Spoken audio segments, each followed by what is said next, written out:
ನಮಸ್ಕಾರ, ನಾನು ನಿಮ್ಮ ಮಂಜುಳಾ ಕೊಂಡರಾಜನಹಳ್ಳಿ, ಕೋಲಾರ. ಇದು ಕೇವಲ ಕೆಎಂ ನ್ಯೂಸ್ ಡಿಜಿಟಲ್ ವಿಶೇಷ ಸುದ್ದಿ. ಪ್ರತಿಯೊಂದ ತಿರುವು ಸಹ ಮರಣದ ಅಂಚಿನಲ್ಲಿದೆ. ಇದು ಬೆಂಗಳೂರಿನಿಂದ ರಿಪೋರ್ಟ್. ಜವಾಬ್ದಾರಿ ಯಾರು, ಎಷ್ಟು ದಿನ, ತೀವ್ರ ಸಂಕಟ.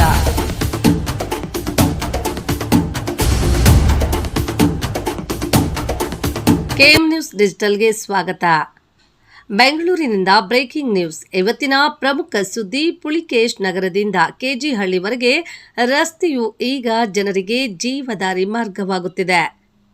ಈ ರಸ್ತೆಯಲ್ಲಿ ನೀರಿನಿಂದ ತುಂಬಿರುವ ದೊಡ್ಡ ದೊಡ್ಡ ಗುಂಡಿಗಳು ಪ್ರತಿದಿನವೂ ಅಪಘಾತಗಳಿಗೆ ಕಾರಣವಾಗುತ್ತಿವೆ. ಭಾರೀ ವಾಹನ ಸಂಚಾರದ ನಡುವೆ ಜನರು ಬಿದ್ದು ಗಾಯವಾಗುತ್ತಿದ್ದಾರೆ. ಆದರೆ ಯಾವುದೇ ಅಧಿಕಾರಿಗಳಿಂದ ಅಥವಾ ನಾಯಕರಿಂದ ಪ್ರತಿಕ್ರಿಯೆ ಇಲ್ಲ.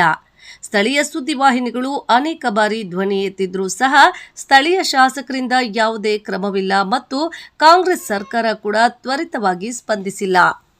ಜನತೆಯು ಮುಖ್ಯಮಂತ್ರಿ ಸಿದ್ದರಾಮಯ್ಯ ಹಾಗೂ ಉಪಮುಖ್ಯಮಂತ್ರಿ ಡಿಕೆ ಶಿವಕುಮಾರ್ ಅವರಿಗೆ ಮನವಿ ಮಾಡುತ್ತಿದ್ದಾರೆ. ದಯವಿಟ್ಟು ತಕ್ಷಣ ಕ್ರಮ ತೆಗೆದುಕೊಳ್ಳಿ. ಇದು ಕೇವಲ ರಸ್ತೆ ಸಮಸ್ಯೆ ಅಲ್ಲ, ಜನರ ಜೀವದ ಸಮಸ್ಯೆ. ಸರ್ಕಾರ ಕೂಡಲೇ ಬಿಬಿಎಂಪಿ ಹಾಗೂ ಸಂಬಂಧಿತ ಇಲಾಖೆಗಳಿಗೆ ಆದೇಶ ನೀಡಿ ಈ ರಸ್ತೆಯ ತಕ್ಷಣ ದುರಸ್ತಿ ಕಾರ್ಯ ಆರಂಭಿಸಬೇಕು. ಇಲ್ಲದಿದ್ದರೆ ಜನರು ಧೈರ್ಯ ಒಡೆದು ಹೋಗಬಹುದು. ಇಷ್ಟೊಂದು ದಿನ ಈ ಗುಂಡಿಗಳ ನಡುವೆ ನಾವು ಎಷ್ಟು ದಿನ ಸಹಿ ಹೇಳಬೇಕು? ಇವುಗಳಿಂದ ಮುಕ್ತಿ ಯಾವಾಗ? ಬನ್ನಿ ಈ ಅಪಾಯಕಾರಿ ರಸ್ತೆಗಳ ನಿಜ ಚಿತ್ರವನ್ನ ನೋಡೋಣ.